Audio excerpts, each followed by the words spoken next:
आज का ये एपिसोड हमारे लिए काफ़ी इम्पोर्टेंट होने वाला है क्योंकि इस एपिसोड में हम कैंडल रीडिंग के एक बहुत ही पावरफुल कॉन्सेप्ट को समझने वाले हैं जिसका नाम है कैंडल एग्रीगेशन टेक्निक। ये कॉन्सेप्ट हर लेवल के ट्रेडर्स के लिए इम्पोर्टेंट है क्योंकि इससे आप मार्केट के डीपर मूवमेंट्स को बहुत ही ईजिली समझ सकते हैं।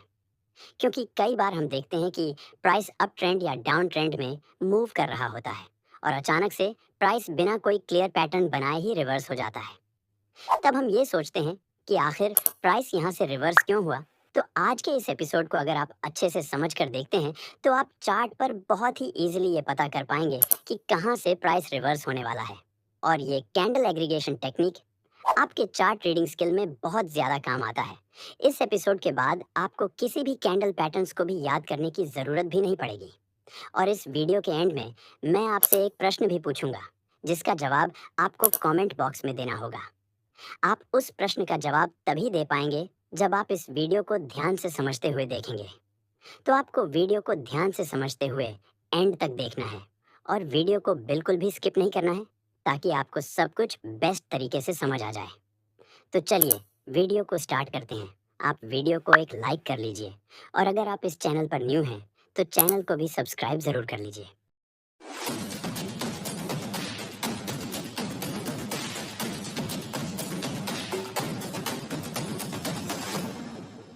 कैंडल एग्रीगेशन को समझने से पहले चलिए कैंडल्स के कुछ इंपॉर्टेंट कॉन्सेप्ट्स को समझ लेते हैं ताकि आपको आगे कोई भी कंफ्यूजन ना हो। जैसे कि आपको पता है कैंडल्स दो कलर्स की होती हैं, पहली ग्रीन कैंडल और दूसरी रेड कैंडल। जैसा कि आपको पहले से पता होगा कि ग्रीन कैंडल्स को हम बायर्स कंट्रोल्ड कैंडल्स कहते हैं क्योंकि ग्रीन कैंडल के फॉर्मेशन के दौरान प्राइस में बायर्स का कंट्रोल होता है। जब एक ग्रीन कैंडल बनती है इसका मतलब होता है कि बायर्स ने प्राइस को कंट्रोल किया है और उन्होंने प्राइस को ऊपर की तरफ पुश किया है। ये इस बात का इंडिकेशन है कि डिमांड ज़्यादा है और सेलर्स की तरफ से सेलिंग प्रेशर कम है। ग्रीन कैंडल के फॉर्मेशन के दौरान बायर्स प्राइस को ऊपर पुश करते हैं। इसी वजह से ग्रीन कैंडल का ओपनिंग पॉइंट नीचे होता है और क्लोजिंग ऊपर होता है। और ये इस कैंडल का हाई होता है जो बताता है कि इस कैंडल के फॉर्मेशन के दौरान प्राइस इतना ऊपर तक आया था। और ये इस कैंडल का लो होता है जो बताता है कि इस कैंडल के फॉर्मेशन के दौरान प्राइस इतना नीचे तक आया था। तो सिंपली आपको देखना है कि अगर किसी भी कैंडल का क्लोजिंग उस कैंडल के हाई के पास होता है तो उसे हम बुलिश कैंडल कहते हैं जिसमें बायर्स स्ट्रांग होते हैं। इसी तरह से रेड कैंडल जो होती है उसे हम सेलर्स कंट्रोल्ड कैंडल्स कहते हैं क्योंकि रेड कैंडल के फॉर्मेशन के दौरान प्राइस में सेलर्स का कंट्रोल होता है। जब एक रेड कैंडल बनती है इसका मतलब होता है कि सेलर्स ने प्राइस को कंट्रोल किया है और उन्होंने प्राइस को नीचे की तरफ पुश किया है। ये इस बात का इंडिकेशन है कि सप्लाई ज़्यादा है और बायर्स की तरफ से बाइंग प्रेशर कम है।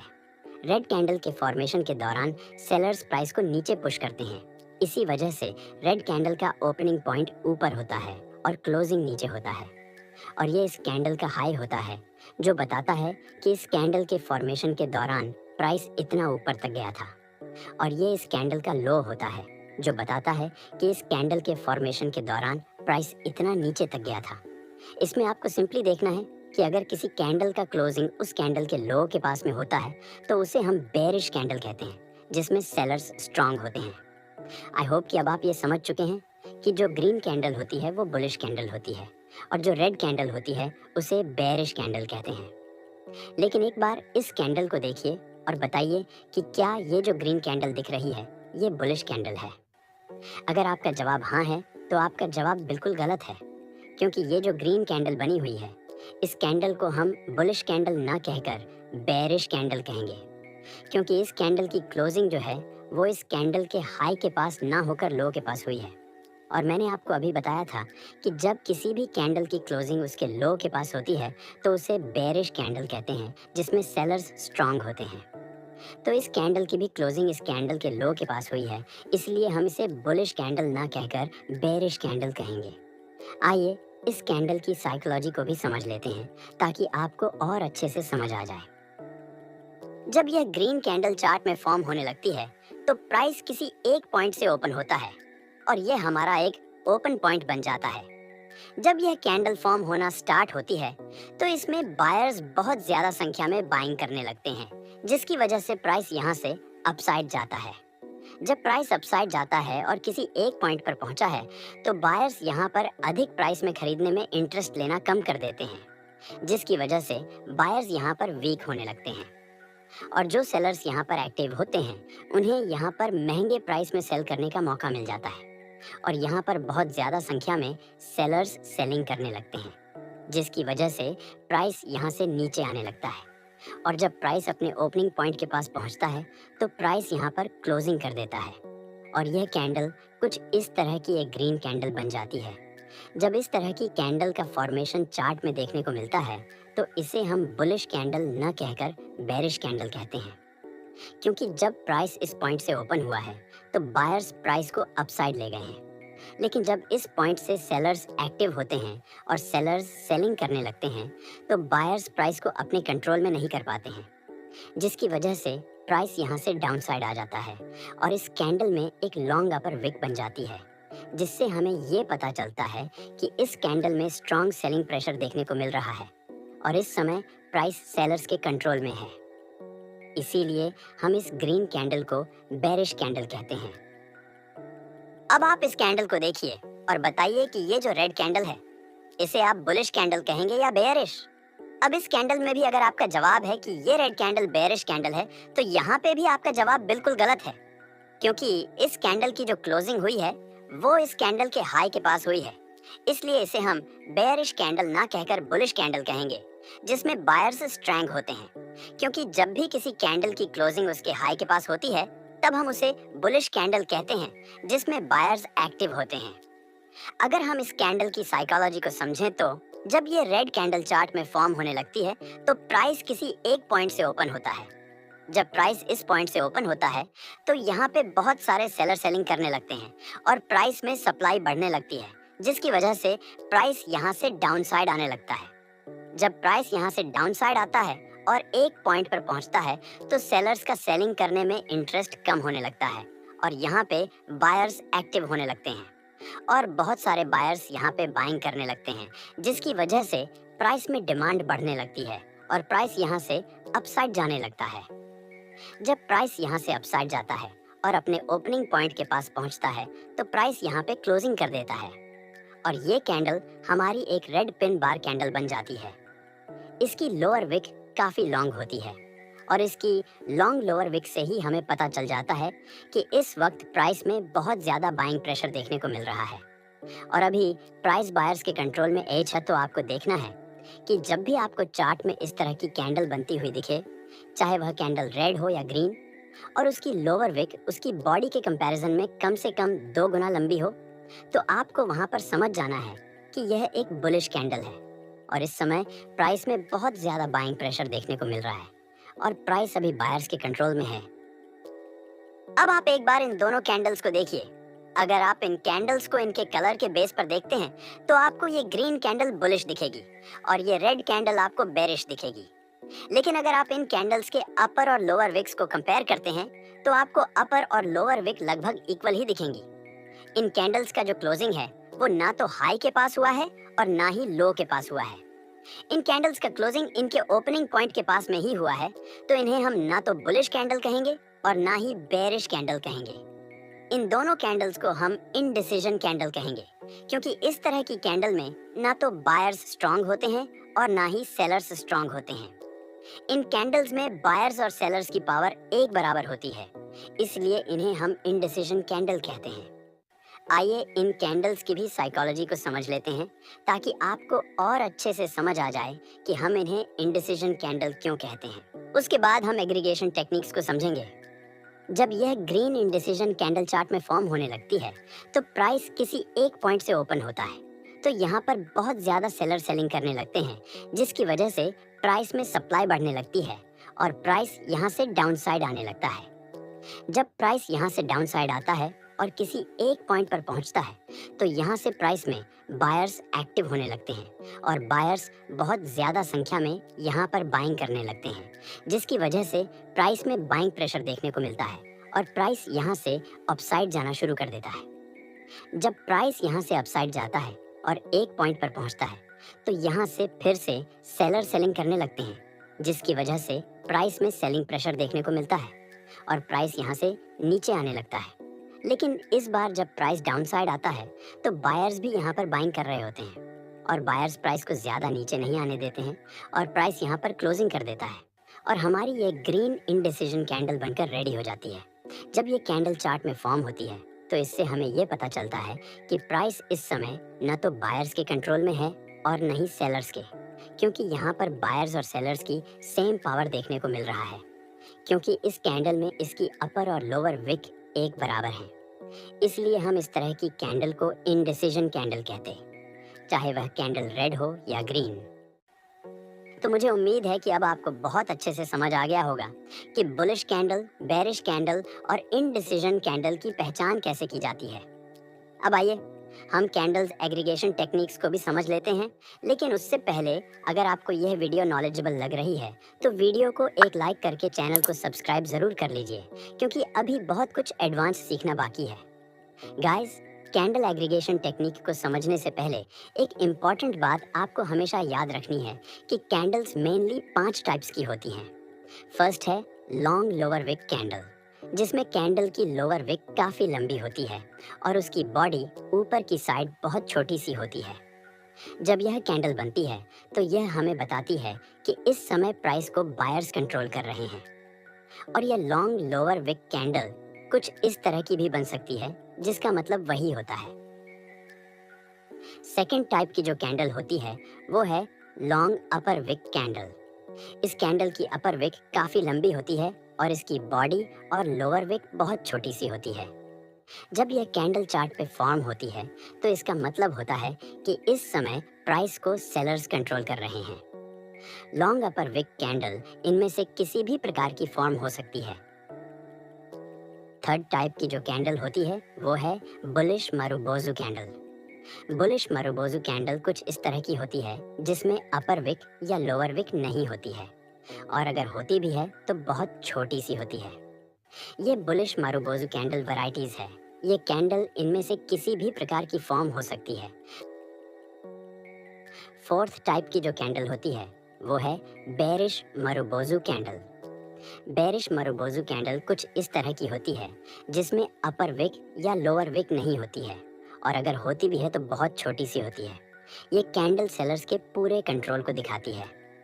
बेरिश मारुबोजू कैंडल की भी अलग अलग वैरायटीज होती हैं, जैसे कुछ कैंडल्स बिल्कुल विक्स के बिना होती हैं और कुछ में विक्स होती हैं, लेकिन वो काफ़ी छोटी होती हैं। ये कैंडल इनमें से किसी भी फॉर्म में हो, इसका मतलब हमेशा वही होता है। फिफ्थ टाइप की कैंडल जो होती है वो है इनडिसीजन कैंडल। इनडिसीजन कैंडल हम उन कैंडल्स को कहते हैं जिसमें ना तो बायर्स स्ट्रांग होते हैं और ना ही सेलर्स। यानी कि हम कह सकते हैं कि जब इनडिसीजन कैंडल चार्ट पे बनती है तो बायर्स और सेलर्स दोनों की पावर एक बराबर होती है। ये कैंडल रेड या ग्रीन किसी भी कलर की फॉर्म हो सकती है, दोनों का मतलब वही होता है। मैं आप लोगों को टाइप्स ऑफ कैंडल्स के बारे में इसलिए बता रहा हूँ क्योंकि जब हम कैंडल्स को एग्रीगेट करेंगे तो उनका आउटकम निकल कर आएगा, वो इनमें से ही कोई एक कैंडल होगी। तो चलिए पहले समझते हैं कि कैंडल एग्रीगेशन क्या होता है। दोस्तों, जैसे हम मैथ में 2 या 2 से अधिक डिजिट को जोड़ते हैं तो हमें एक रिजल्ट मिलता है। जैसे मान लीजिए कि जब 2 + 4 को जोड़ते हैं तो हमें इसका रिजल्ट 6 मिलता है। ठीक उसी तरह से ट्रेडिंग में भी जब हम 2 या 2 से अधिक कैंडल्स को जोड़ते हैं तो हमें एक फाइनल रिजल्ट मिलता है जो मार्केट के बिहेवियर को समझने में मदद करता है। ट्रेडिंग में जब हम इस तरह से 2 या 2 से अधिक कैंडल्स को मिलाकर फाइनल आउटकम यानी सिग्नल निकालते हैं तो इसे हम कैंडल एग्रीगेशन कहते हैं। मान लीजिए एक ग्रीन कैंडल है जो बायर्स के कंट्रोल को दिखाती है और एक रेड कैंडल है जो सेलर्स के कंट्रोल को दिखाती है। जब हम इन दोनों कैंडल्स को जोड़ते हैं तो हमें एक क्लियर पिक्चर मिलती है मार्केट के ओवरऑल सेंटिमेंट के बारे में। ये कॉम्बिनेशन हमें बताता है कि मार्केट किस डायरेक्शन में जाने वाला है और किस तरफ ज़्यादा प्रेशर है। तो बिल्कुल मैथ के एग्जाम्पल की तरह जब हम कैंडल्स को जोड़ते हैं तो एक नया और ज़्यादा पावरफुल सिग्नल मिलता है जो हमें मार्केट के अगले मूव का सिग्नल देता है। इसे हम कैंडल एग्रीगेशन टेक्निक कहते हैं। अब आइए समझते हैं कि हमें कैंडल्स को एग्रीगेट यानी जोड़कर हिडन प्राइस बिहेवियर को कैसे पहचानना है। मान लीजिए यहाँ हमारे पास दो कैंडल्स हैं और हमें यहाँ पर कुछ भी समझ नहीं आ रहा है कि इस समय प्राइस बायर्स के कंट्रोल में है या सेलर्स के। तो चलिए अब इन कैंडल्स को एग्रीगेट करके समझते हैं कि इन दोनों कैंडल्स के पीछे का हिडन बिहेवियर क्या है और मार्केट हमें क्या सिग्नल दे रहा है। इन दोनों कैंडल्स को एग्रीगेट यानी जोड़ने के लिए सबसे पहले हमें पहली कैंडल का ओपनिंग पॉइंट लेना है और दूसरी कैंडल का क्लोजिंग पॉइंट लेना है। इसमें आपको हमेशा याद रखना है कि कैंडल्स को जोड़ते वक्त हमें हमेशा पहली कैंडल के ओपन पॉइंट को लेना होता है और दूसरी कैंडल के क्लोजिंग पॉइंट को लेना होता है। पहली कैंडल के ओपन और दूसरी कैंडल के क्लोजिंग के बीच जो भी गैप बनता है वह हमारी बॉडी होती है। तो यहाँ पर ओपनिंग पॉइंट नीचे है और क्लोजिंग पॉइंट ऊपर है, तो यहाँ पर एक ग्रीन कैंडल बनेगी, क्योंकि जब किसी कैंडल का क्लोजिंग पॉइंट उस कैंडल के ओपन पॉइंट से ऊपर होता है तो वह कैंडल ग्रीन बनती है। अब इन दोनों कैंडल्स का जो सबसे ज्यादा हाई पॉइंट है वहां से बॉडी तक इसका अपर विक बनता है और दोनों कैंडल्स का जो सबसे लो पॉइंट है वहां से बॉडी तक का एक लोअर विक बन जाएगा। तो फाइनली अब हमारा इन दोनों कैंडल्स का एग्रीगेशन कंप्लीट हो गया है और इन दोनों कैंडल्स को एग्रीगेट करने पर हमें ये कैंडल देखने को मिल रही है जो कि एक लंबी निचली विक कैंडल है और कैंडल इन दोनों कैंडल्स के अंदर के छुपे हुए बिहेवियर को बता रही है कि इस समय प्राइस बायर्स के कंट्रोल में है, क्योंकि इस कैंडल की लोअर विक काफ़ी लंबी है और जब भी किसी कैंडल की लोअर विक उसकी बॉडी के कंपैरिजन में कम से कम 2 गुना लंबी होती है तो इसका मतलब होता है कि इस समय प्राइस को बायर्स कंट्रोल कर रहे हैं। अब आइए कुछ और कैंडल्स एग्रीगेशन को समझ लेते हैं। अब यहाँ पे भी मान लीजिए कि हमारे पास कुछ इस तरह के दो कैंडल्स हैं और हमें यहाँ पे भी कुछ समझ नहीं आ रहा है कि इस समय बायर्स ज़्यादा एक्टिव हैं या सेलर्स। तो चलिए अब इन दोनों कैंडल्स को भी एग्रीगेट करते हैं और जानते हैं कि इन दोनों कैंडल्स के पीछे क्या बिहेवियर छिपा हुआ है। तो यहाँ पे भी सबसे पहले हमें पहली कैंडल के ओपन पॉइंट को लेना है और उसके बाद दूसरी कैंडल के क्लोज पॉइंट को मार्क कर लेना है। अब यहाँ भी पहली कैंडल के ओपन और दूसरी कैंडल के क्लोज के बीच जो गैप बनता हुआ दिखता है ये हमारी कैंडल की बॉडी बन जाएगी। तो यहाँ पे कैंडल का ओपनिंग जो है वो ऊपर है और कैंडल का क्लोजिंग जो है वो नीचे है, तो इस कैंडल की बॉडी रेड बन जाएगी।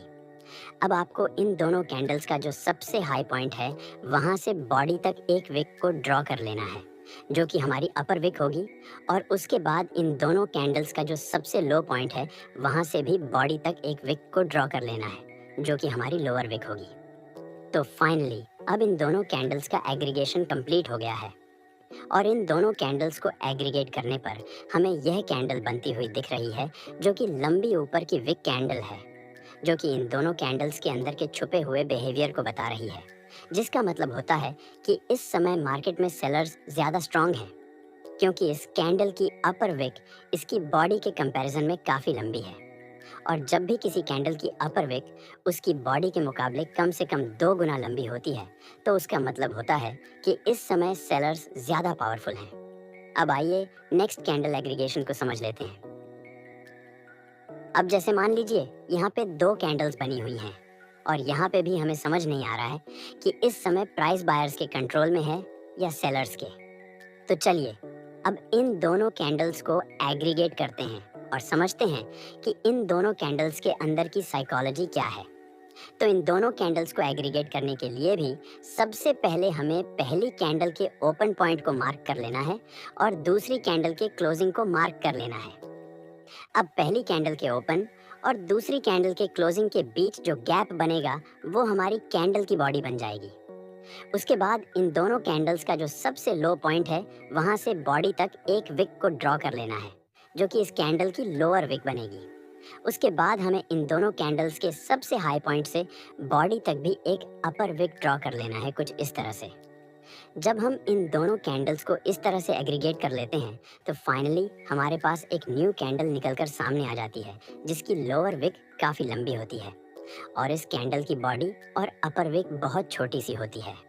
ये कैंडल हमें इन दोनों कैंडल्स के अंदर की छुपी हुई साइकोलॉजी को बताती है कि इस समय प्राइस बायर्स के कंट्रोल में है, क्योंकि ये कैंडल एक लॉन्ग लोअर विक कैंडल है और ये कैंडल तभी बनती है जब बायर्स ज़्यादा एक्टिव होते हैं। अब आइए नेक्स्ट एग्रीगेशन को समझ लेते हैं। अब जैसे मान लीजिए यहाँ पे भी हमारे पास 2 कैंडल हैं और हमें कुछ भी समझ नहीं आ रहा है कि प्राइस बायर्स के कंट्रोल में है या सेलर्स के। तो चलिए इन दोनों कैंडल को एग्रीगेट करते हैं और इनके अंदर के हिडन सीक्रेट को आइडेंटिफाई करते हैं। तो यहाँ पे भी सबसे पहले हमें पहली कैंडल के ओपन पॉइंट को मार्क कर लेना है और दूसरी कैंडल के क्लोजिंग पॉइंट को मार्क कर लेना है। इन दोनों कैंडल के ओपन और क्लोज के बीच में जो गैप बनेगा वह हमारी बॉडी होगी। और अब इन दोनों कैंडल का जो सबसे हाई पॉइंट है वहाँ से बॉडी तक एक अपर विक को ड्रॉ कर लेना है और इन दोनों कैंडल के सबसे लो पॉइंट से भी बॉडी तक एक लोअर विक को ड्रॉ कर लेना है। तो फाइनली अब इन दोनों कैंडल का एग्रीगेशन कंप्लीट हो गया है और इन दोनों कैंडल को एग्रीगेट करने पर हमें एक न्यू कैंडल बनती हुई दिख रही है जो कि एक इनडिसीजन कैंडल है, क्योंकि इस कैंडल के अपर विक और लोअर विक लगभग समान है और बॉडी जो है वह नीचे में बनी हुई है। इसका मतलब होता है इस समय प्राइस ना तो बायर्स के कंट्रोल में है और ना ही प्राइस सेलर्स के कंट्रोल में है। इस समय प्राइस में बायर्स और सेलर्स का एक बराबर कंट्रोल देखने को मिल रहा है। इसलिए इन दोनों कैंडल के एग्रीगेशन पर हमें इनडिसीजन कैंडल बनती हुई दिख रही है। अब आपको दो कैंडल को एग्रीगेट करना बहुत अच्छे तरीके से समझ आ गया होगा। अब आइए समझते हैं कि हमें ट्रिपल कैंडलस्टिक पैटर्न्स को कैसे एग्रीगेट करना है। ट्रिपल कैंडलस्टिक्स को एग्रीगेट करने के लिए सिंपली आपको देखना है कि जैसे मान लीजिए यहाँ पे हमें 3 कैंडल्स दिख रही हैं और हमें ये समझ नहीं आ रहा है कि इस समय प्राइस बायर्स के कंट्रोल में है या सेलर्स के। तो ये पता करने के लिए हमें सबसे पहले पहली कैंडल के ओपन को मार्क कर लेना है और तीसरी कैंडल के क्लोजिंग को मार्क कर लेना है। इन दोनों के बीच में जो गैप दिखेगा वह हमारी बॉडी होगी। उसके बाद इन तीनों कैंडल्स का जो सबसे लो पॉइंट है वहाँ से बॉडी तक एक लोअर विक को ड्रॉ कर लेना है और इन तीनों कैंडल्स के सबसे हाईएस्ट पॉइंट से भी बॉडी तक एक अपर विक ड्रॉ कर लेना है। जब हम इन तीनों कैंडल्स को इस तरह से एग्रीगेट कर देते हैं तो हमारे पास एक न्यू कैंडल बनकर सामने आ जाती है जो कि एक लॉन्ग लोअर विक कैंडल होती है, जो हमें बताती है कि इन तीनों कैंडल के फॉर्मेशन के दौरान बायर्स ज़्यादा स्ट्रांग हैं, यानी कि फ्यूचर में प्राइस अपसाइड मूव कर सकता है।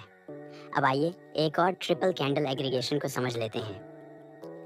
अब जैसे मान लीजिए कि यहाँ पे हमें 3 कैंडल्स बनी हुई दिख रही हैं और यहाँ पे भी हम कंफ्यूज्ड हैं और हमें ये पता नहीं चल पा रहा है कि प्राइस किसके कंट्रोल में है। तो चलिए इन तीनों कैंडल्स को एग्रीगेट करके फाइनल रिजल्ट निकालते हैं और पता करते हैं कि इन तीनों कैंडल्स के पीछे की साइकोलॉजी क्या है।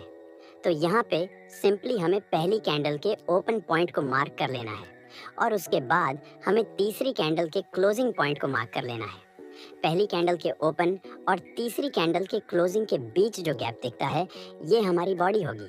उसके बाद हमें इन तीनों कैंडल्स के सबसे हाई पॉइंट से बॉडी तक अपर विक मार्क कर लेना है और इन तीनों कैंडल्स के सबसे लो पॉइंट से बॉडी तक एक लोअर विक मार्क कर लेना है। तो फाइनली इन तीनों कैंडल्स का एग्रीगेशन कंप्लीट हो गया है, जिसमें हमें कुछ इस तरह की कैंडल बनती हुई दिख रही है जो कि एक इंडिसीजन कैंडल है, जिसका मतलब होता है कि इस समय प्राइस में न तो बायर्स स्ट्रांग हैं और न ही सेलर्स स्ट्रांग हैं। इंडिसीजन कैंडल तभी बनती है जब मार्केट में बायर्स और सेलर्स इक्वल होते हैं।